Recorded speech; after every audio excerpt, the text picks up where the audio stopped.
Pessoal, boa noite a todos, agradeço a todos a participação.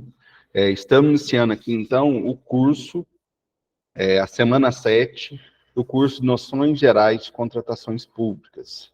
Então, esse é o módulo 7 e é o primeiro módulo relativo a licitações de administração pública. Meu nome é Marco Antônio, trabalho aqui no IEFSU de Minas, na reitoria, como coordenador geral de contratações públicas. Iniciamos aqui, pessoal, vou apresentar para vocês a tela aqui. Eu vou fazer a apresentação do material que eu disponibilizei para vocês.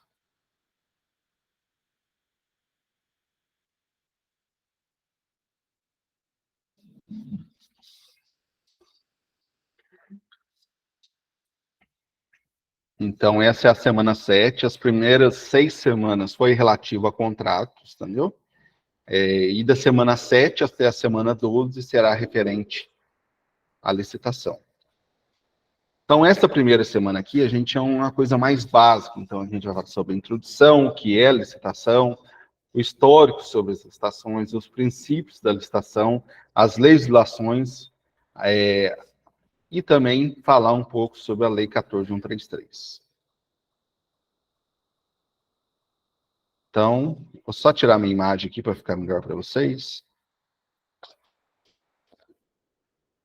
Então, a gente agradece todo mundo, a gente sabe que é uma legislação nova que todo mundo quer aprender, tem a ânsia desses aprendizados, principalmente em virtude que vai ser em janeiro do ano que vem, a gente já vai começar a utilizar. Várias prefeituras, vários órgãos já estão utilizando, entendeu?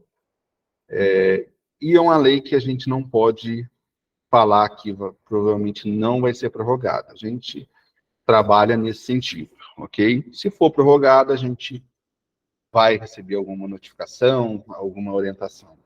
Então, a primeira coisa que a gente tem que saber, pessoal, o que é a licitação?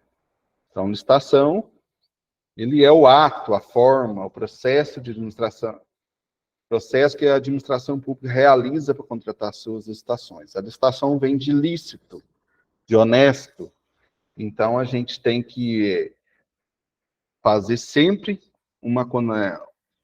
sempre um processo de forma lícita, de forma honesta. Então, o nome que a gente utiliza licitação. Enquadra também como licitação pensa também os leilões, concurso, entendeu? Todas as contratações diretas, concessões, é também considerado uma licitação. Então, uma licitação pública, ela é um processo realizado pela administração pública para contratar bens e serviços. Então, é uma coisa fácil. E como que surgiu a licitação? Então, eu não vou falar no mundo, mas assim vou falar no Brasil. Então, no Brasil foi através do decreto 2.926 de 1872. Então, a gente teve o antigo Ministério da Agricultura, Comércio e Obras Públicas, que regulamentou o Código de Contabilidade da União. Isso na época lá do Império ainda, entendeu? Então, a licitação ela vem de longe, ela não é de agora, ela não no mundo também utiliza a licitação, a América do Norte, a União Europeia, praticamente quase todos os países ocidentais utilizam a forma de licitação para contratar. Logicamente, é um pouco diferente da nossa aqui, mas a nova lei de licitação ela vai estabelecer também uns critérios que regidos pela OCDE. Então, o Brasil está tentando entrar na OCDE há algum tempo, e a nova lei de licitação foi para cumprir alguns critérios, principalmente de transparência, entendeu? E publicidade. Então, hoje, praticamente, vai ser obrigatório as contratações através pelo pregão ou concorrência eletrônica, e um desses por que foi isso? É principalmente para cumprir alguns critérios, transparência, publicidade e isonomia nas contratações públicas. Então, a legislação mais atual vem do Decreto-Lei 200, de 67. Ele estabeleceu uma forma mais direta, então não tinha uma lei de licitação, porém tinha a legislação sobre a reforma administrativa federal, que estabelecia sobre a administração pública. Continuando sobre o histórico de licitações, teve a Constituição da República de 88, ela estabeleceu no seu artigo 37, inciso 21, a necessidade de fazer um regulamento sobre licitação. Então, o artigo 37, ele regulamenta a administração pública direta e indireta de todos os entes federativos, entendeu? Não somente da administração pública federal, mas de todos os entes estaduais, municipais, e também o Legislativo e o Judiciário, e no seu inciso 21, ele estabelece o cumprimento e a regulamentação através de licitação. Após a Constituição de 88, eu coloquei aqui até a Irene Patrícia Nohara, então eu não vou citar aqui, eu acho que vai estar no material de vocês aí, vocês podem ler, reler esse material, vai estar à disposição de vocês. E depois a gente teve a Lei 866, de 93, então a gente demorou 5 anos após a Constituição para fazer uma legislação referente a licitações.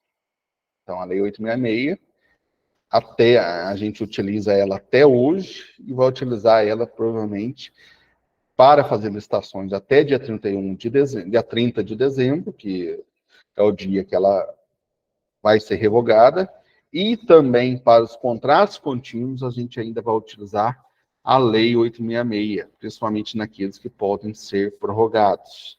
Então, a Lei 866 não vai deixar de existir ainda, entendeu? Porém,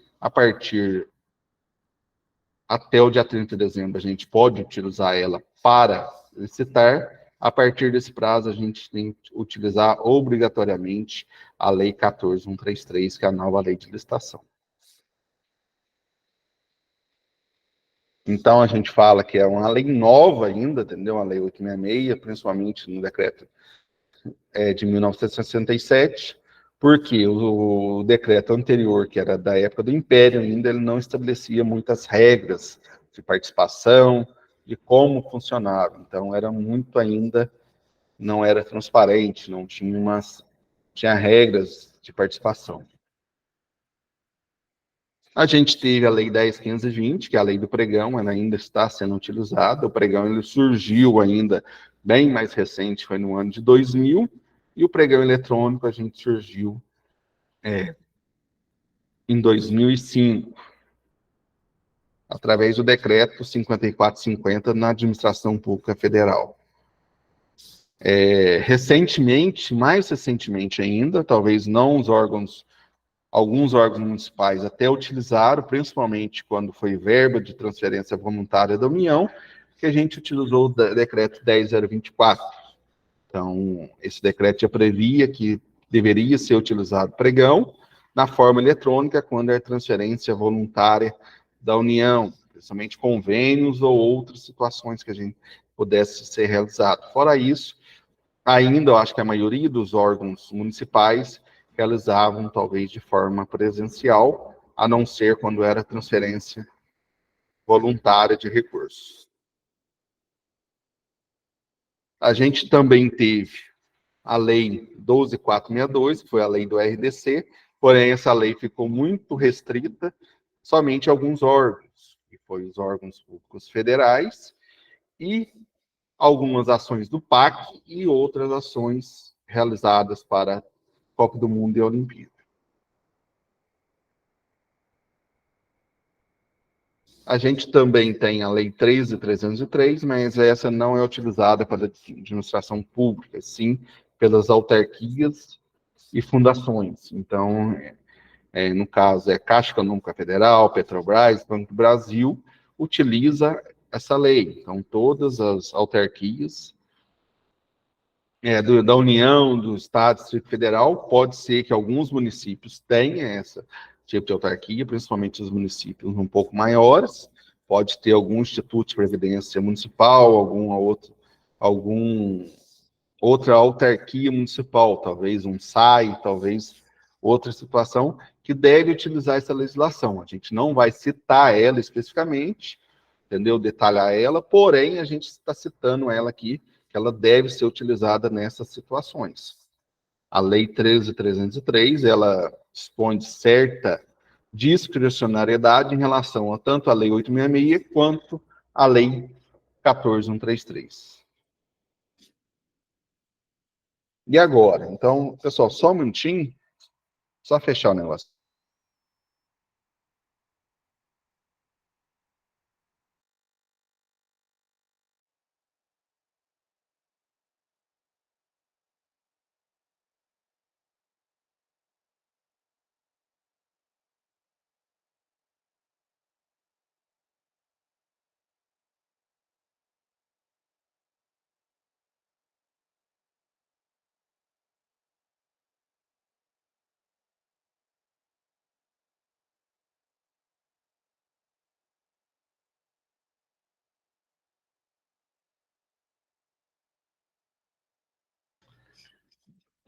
Pessoal, só fechei aqui que estava o barulho dos carros, né?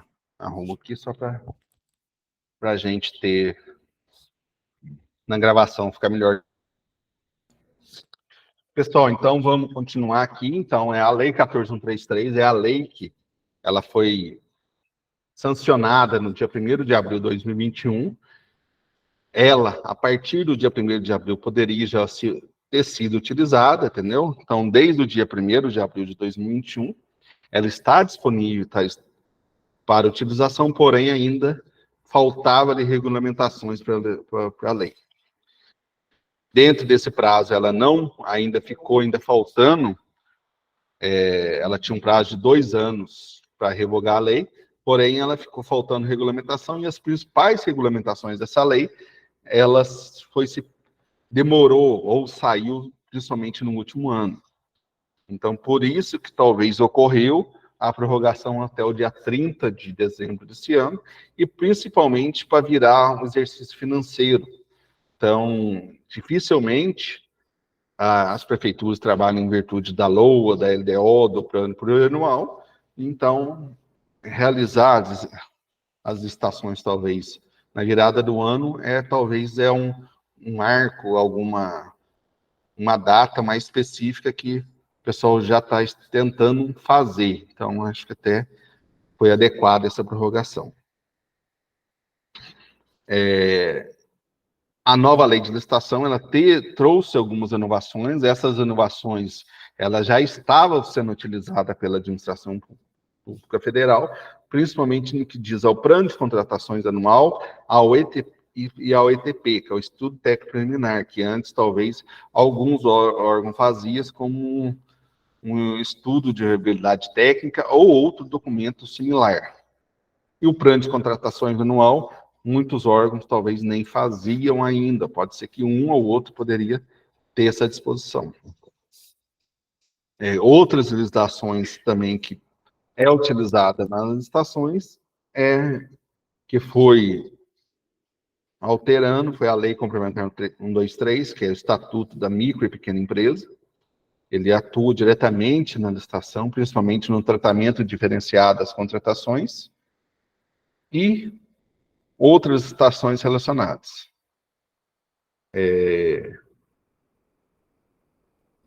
Aqui, pessoal, vai começar os princípios. Eu acho que o João Carlos, no tópico anterior de contratos, ele já falou um pouco sobre princípios. Então, os princípios, ele não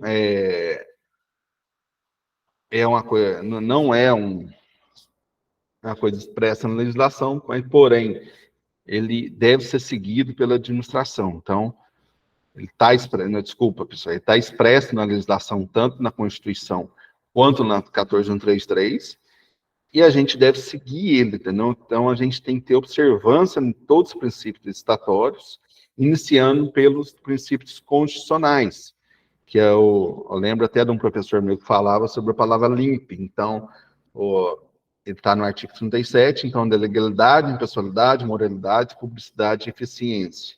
Então, esses são os principais princípios que eles estão direcionados na Constituição, ok?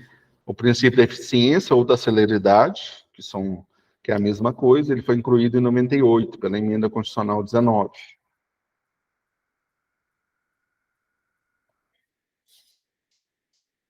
Além dos princípios constitucionais, a gente tem no artigo 5º da Lei 14.133, os demais princípios. Então, além dos princípios condicionais, a gente deve obedecer também o princípio do interesse público, da probidade administrativa, da igualdade, do planejamento, da transparência, entre os outros. Eu não vou continuar aqui, eu vou sendo mais breve aqui com vocês.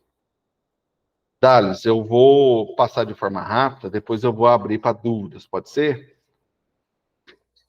Aí eu já vou mais de forma sucinta e a gente termina um pouco mais rápido, todo mundo aqui. Então, o princípio da legalidade, eu não vou falar aqui para vocês, senão, então, legalidade, impessoalidade, moralidade, publicidade, eficiência. Eu vou falar só quando eu tiver, talvez, principalmente os condicionais, não. Eu coloquei alguns autores aqui principais que falam sobre o princípio. O interesse público sobre o privado, que a gente, acho que o João já deve ter detalhado com vocês, da probidade administrativa, da isonomia, da transparência, que é um princípio que foi estipulado na 14133, ok? Da segregação de função, também é um novo princípio da 14133. Só em falar sobre esses princípios aqui, porque os outros vocês talvez já conheçam e já falam, o princípio da transparência, que é o princípio que implica a adoção de procedimento de identificação, então, um princípio que vai dar transparência a todo o processo, a todos os atos administrativos. Então, hoje a gente tem a lei de acesso à informação, que praticamente já dá acesso a várias informações, e esse princípio da transparência ele foi direcionado principalmente em relação a isso. A gente tem que ser transparente com nossos atos administrativos, com nossos processos, com exceção daqueles processos que são sigilosos, mas não deixarão de ser transparentes, ok? O princípio da segregação de função é um princípio também novo, que foi determinado pela 14133. Ele é o princípio que a gente, idealmente, a gente fala, que tenha vários servidores, cada órgão tenha vários servidores, e que, principalmente, a gente não pode confundir em relação a planejamento, execução e gestão da contratação. Então, quem planeja não executa, quem executa não fiscaliza, e quem fiscaliza não paga. Então, a gente tem que ter algumas pessoas relacionadas a esse. Então, você não pode planejar, executar, fiscalizar e pagar. Então, idealmente, essas pessoas têm que ser pessoas diversas, principalmente no caso de erros ou omissões, entendeu? Então, é ideal, a nova lei de licitação colocou como um princípio de licitação e a gente é ideal seguir, ok?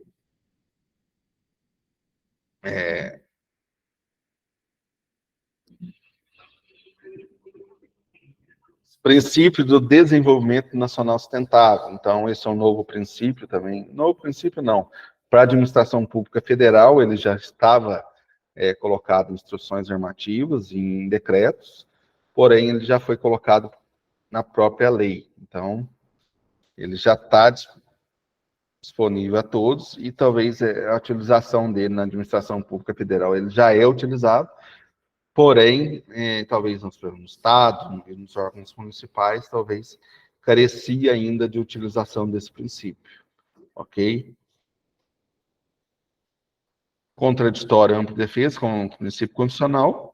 As legislações aqui, eu já citei para vocês na frente, aqui apenas detalhei sobre essas legislações, além da 14133, que eu falei lá, tem a lei 14, complementar 123, que institui a micro e pequena empresa.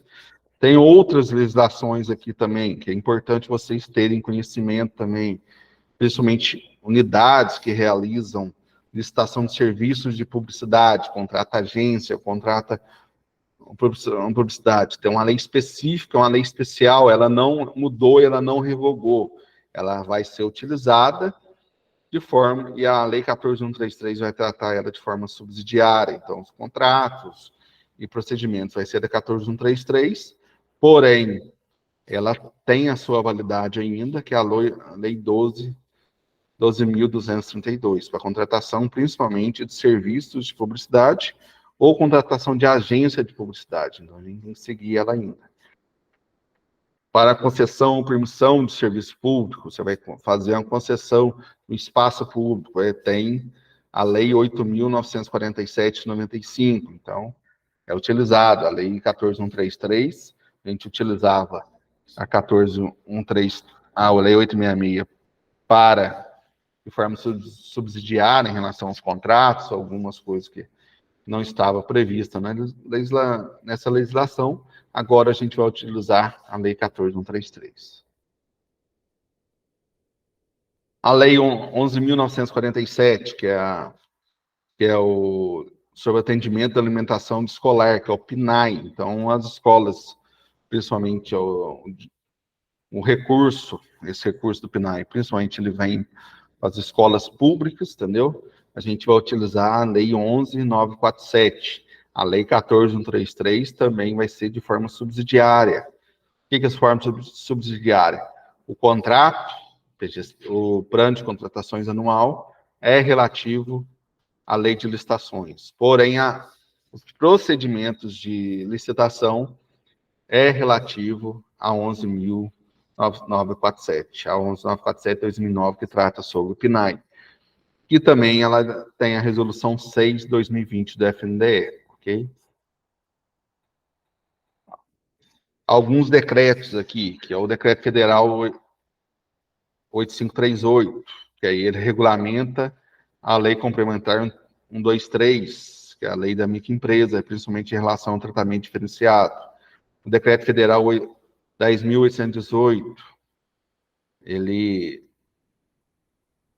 estabelece sobre as contratações de material, principalmente de bens, e define o que é luxo, o que não é, ok? Hoje, a nova lei de licitação, só colocando para vocês aí, a gente não pode mais comprar bens de luxo, então a gente não vai poder comprar mais uma caneta Montblanc, entendeu? Então, esse decreto já estabelece. Ah, mas eu tenho que seguir esse decreto? Não. Estado e município não precisa seguir, porém é aconselhável que vocês utilizem de forma por analogia ou façam os seus decretos aí, entendeu? Normalmente, eu acho que a maioria dos municípios vão fazer seu decreto, principalmente na proibição de bens de luxo. Mas aí vocês podem utilizar também, enquanto não realizam essa regulamentação, de forma análoga ao decreto federal. O decreto 10.947, ele é relativo ao plano de contratações anual, ao sistema de planejamento e gerenciamento, que é o sistema do PCA, que é o plano de contratações anual, que é o nosso plano de contratações. Então, a gente tem um sistema de contratações. Vocês são obrigados a seguir? Não. Vocês podem criar uma coisa mais simples para vocês aí, desde que obedecida a lei, entendeu? É necessário regulamentar somente se a lei definir que aquele artigo é obrigatório. Então, vocês têm que verificar com o seu jurídico aí o que é necessário regulamentar. Vocês também conseguem verificar sobre a regulamentação. E a regulamentação federal, ela ajuda. A regulamentação federal é obrigatória? Não. Mas ela é aconselhável verificar. É necessário utilizar a regulamentação federal? Talvez não, talvez atrapalhe até vocês. Idealmente, aconselho que o município faça de acordo com a sua realidade. Talvez o município ele tem realidades diferentes que necessitam da regulamentação específica. O decreto 11.430, esse decreto também é para a administração pública federal, ele regulamenta a Lei 14.133 sobre o tratamento diferenciado em relação principalmente a ações de equidade de mulheres e homens no ambiente de trabalho. Entendeu? O que é isso aqui? Algumas empresas vão ter ações de equidade, entendeu? Quando tiver ações de equidade demonstrada de forma objetiva, essa empresa estiver empatada com a outra, ela vai ter também a possibilidade de ganhar essa licitação.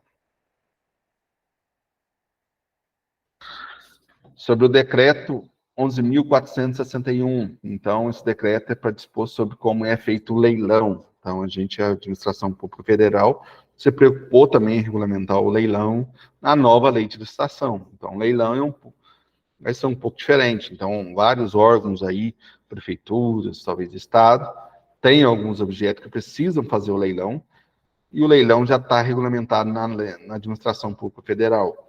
Pode ser que esse decreto se aproveita para vocês também regulamentar o leilão na 14133 de vocês aí.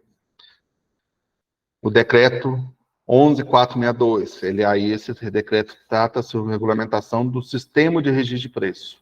Como que o sistema de registro de preço qual que é a validade, como que deve ser feito. Então, esse decreto é importantíssimo, principalmente para vocês. Vocês têm que regulamentar ele aí. Então, é importante analisar esse decreto, verificar esse decreto e fazer de acordo com a realidade de vocês aí, entendeu?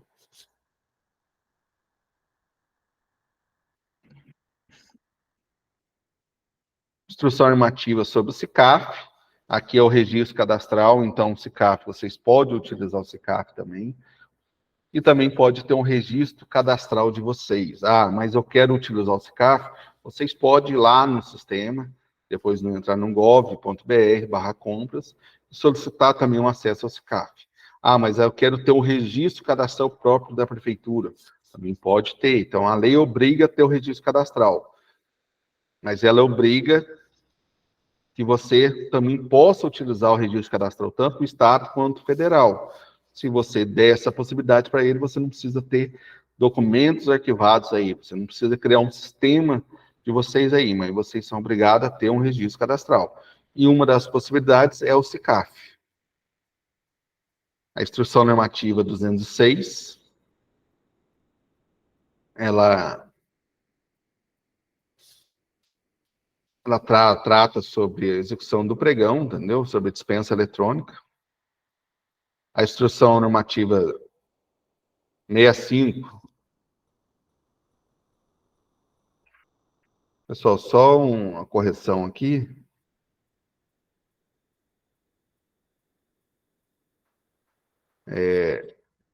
Essa 206 é que eu acho que não estava prevista.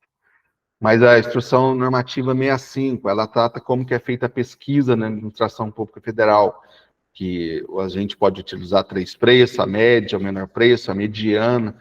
Então, ela trata sobre isso. A Instrução 67, de 2021, ela trata sobre o sistema, sobre a forma que é realizada a dispensa eletrônica de pequeno valor, sobre o sistema eletrônico de dispensa eletrônica. Vocês são obrigados a fazer dispensa eletrônica? Não.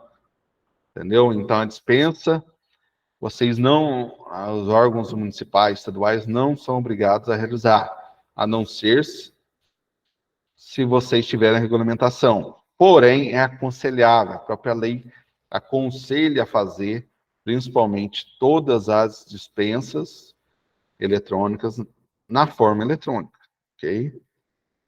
A administração pública federal hoje é obrigada a fazer, a regra é fazer dispensa eletrônica. A administração pública estadual e municipal é aconselhável, entendeu? A Instrução Normativa SEG 116, então ela estabelece critérios de participação de pessoa física. Então, a pessoa física pode participar da licitação? Pode.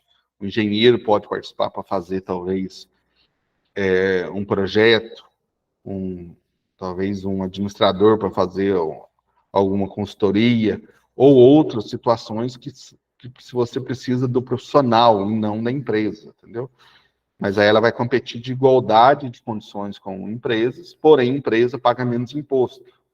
Então, talvez não é ideal que ela talvez tenha um MEI, uma microempresa que possa participar, lembrando que os critérios de pessoa física é um pouco diferente, principalmente em relação à documentação necessária. Instrução Normativa 58/2022, a administração pública, ela tem desde 2020 O ETP, então, o ETP não é uma novidade para a administração pública federal, porém, é uma novidade para a administração pública estadual e municipal, entendeu? A não ser aqueles órgãos que já faziam licitações de transferência voluntárias, que também exigiam o ETP. O ETP agora ele se torna obrigatório na administração pública estadual e municipal através da Lei 14.133. Porém, a administração pública federal ela tem a Instrução Normativa 58/2022, que estabelece alguns critérios do ETP. Pessoal, aqui vai ter a Instrução Normativa 73, que é quando a licitação de julgamento menor preço ou maior desconto. É necessário também a regulamentação por parte dos órgãos, entendeu? Ou utilização análoga da normativa federal. Tem também a Instrução Normativa da elaboração do termo de referência, como que é elaborado o termo de referência. Então, a gente tem uma normativa específica, como que é, quais documentos e quais critérios precisam para o termo de referência. Também pode ser utilizado de forma análoga. Então, os editais, os modelos de editais da AGU, principalmente seus termos de referência, utilizam essa normativa para fazer os modelos. A Instrução Normativa 96, então, também, esse aqui é o critério de julgamento maior retorno econômico, entendeu? Então, se for fazer uma licitação de maior retorno econômico, vocês podem ler essa legislação, que é a IN 96 de 2022, talvez para você tirar em base, porém tem que verificar a necessidade de regulamentação. Pessoal, aqui eu não vou passar só de forma rápida, então a Instrução Normativa 2 de 2023, que julgamento técnico e preço, isso aqui principalmente na forma eletrônica, entendeu? Se tiver alguma concorrência na forma eletrônica que exige técnica e preço, é ideal verificar o regulamento. Então, a lei, ela deixa espaço, deixa lacuna na lei. Instrução Normativa SEDES 12 de 2022, julgamento maior conteúdo artístico. Isso aqui, principalmente no caso de concurso. Vocês fazem concurso, que eu falo, pessoal, é a modalidade de licitação concurso, e não concurso público para cargos efetivos, entendeu? O que é um concurso? Concurso é na modalidade de licitação. Você vai fazer um concurso, talvez, para escolher um projeto arquitetônico, escolher, talvez, um projeto de arte, alguma coisa que você vai realizar um concurso. Então, tem como se realiza o critério de julgamento melhor técnica ou conteúdo artístico. A portaria SEDES de 2021, que ela dispõe sobre governança sobre as contratações, que talvez na administração pública federal pode ser utilizado para vocês. A governança é o quê? É o planejamento adequado de todas as licitações para o ano. E a portaria sobre a portaria SEDES 1769, ok? Ela foi alterada aqui, então ela vai definir sobre a transição. Pessoal, então, em regra, a gente vai utilizar a 14.133. Aqui lá eu passei para vocês. É muita legislação, no entanto, cada uma vai regulamentar somente uma parte da legislação. Você não vai utilizar tudo em seus editais. E, logicamente, é a regulamentação da administração pública federal. Cada município pode ter sua regulamentação, mas pode utilizar também de forma análoga a regulamentação da administração pública federal, ou quando haver transferência voluntária de recurso, verificar se exige. Então, aí talvez é necessário utilizar essas regulamentações federais.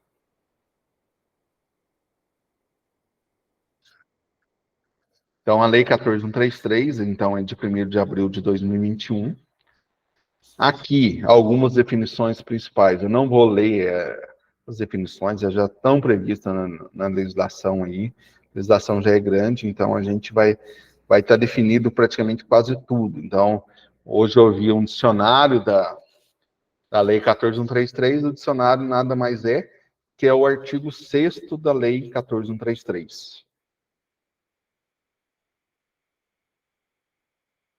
Então, fala o que é um órgão, o que é uma entidade, o que é a administração, o que é o agente público, o que é o contratante, licitante, serviço, bens, serviços comuns. Então, vai estar praticamente um dicionário. Então, o que é um serviço contínuo, o que é o serviço não contínuo. Então, não é difícil. Então, vai estar tudo aqui. Então, obras, serviço, o termo de referência, quais são os critérios. Então, a gente tem lá a Instrução Normativa 81, mas aqui na própria lei já está falando quais são os requisitos para fazer um termo de referência, quais são os requisitos para ter um estudo técnico preliminar. Então, quais são os requisitos para um serviço técnico especializado de natureza predominante intelectual, talvez é uma exigibilidade, uma concorrência de técnico e preço. Então, o que é um anteprojeto? Quais são os requisitos do anteprojeto? Talvez a instrução normativa ela vai detalhar de forma mais fácil, de forma que todo mundo possa compreender. Mas a própria lei, ela já traz praticamente todas as situações que é necessário para as contratações, com exceção de algumas específicas que exigem regulamentação necessária. Então, o que é um projeto básico? O que deve ter no projeto básico? Principalmente nas obras de serviço de engenharia, o que é um projeto executivo, o que é uma matriz de risco que hoje é necessário ter nas contratações. Então, o que vai ser empreitada por preço global. Então, vai estar aqui, ele é praticamente um dicionário, então, relacionado. O que é um credenciamento? O credenciamento hoje é uma nova modalidade, principalmente relacionada à inexigibilidade de licitação, quando cai no top de contratação direta. O que vai ser uma pré-qualificação? Em algumas situações, talvez não vai ser utilizado muito. Uma nova modalidade de licitação, com o diálogo competitivo. Então, leia a lei de forma talvez pausada. Aqui vai estar praticamente todo o dicionário relativo à nova lei de licitação. Pessoal, algumas pessoas acho que levantaram a mão aqui, eu vou abrir aqui para dúvidas, entendeu? Então, hoje só foi uma apresentação sucinta para vocês, entendeu? Eu queria saber se alguém tem dúvida, alguém precisa de alguma explicação adicional sobre essa primeira aula, que é principalmente essa primeira aula, ter uma noção geral de qual legislação, qual histórico, de qual lei é relacionada. Fico aberto aqui para a disposição de vocês aí. Pode abrir o microfone, se for levantar a mão, ok?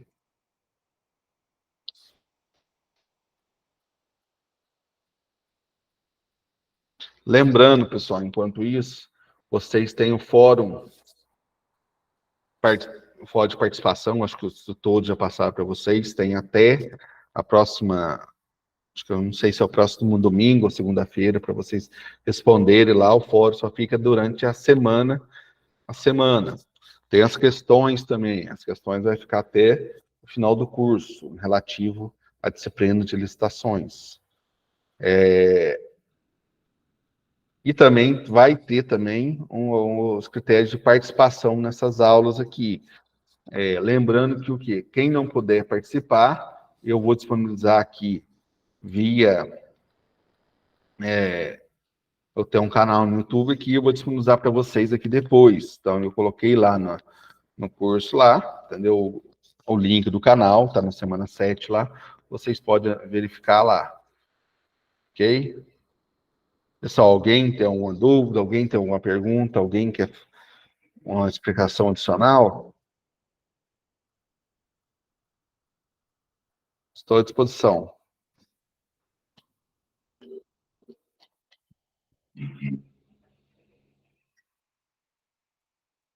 Hoje eu acho que é a primeira aula, o pessoal veio de contratos, que contratos também é uma coisa um pouco maçante, um pouco mais detalhista, não vai ter parte prática. Essa primeira aqui não tem parte prática também, acho que a partir da terceira ou quarta aula eu vou apresentar para vocês os sistemas da administração pública federal. Pode ser que alguns vá utilizar principalmente compras.gov.br, que é o antigo Comprasnet. Outros vão ter seus sistemas próprios, porém, a lógica relacionada à licitação vai ser a mesma, ok?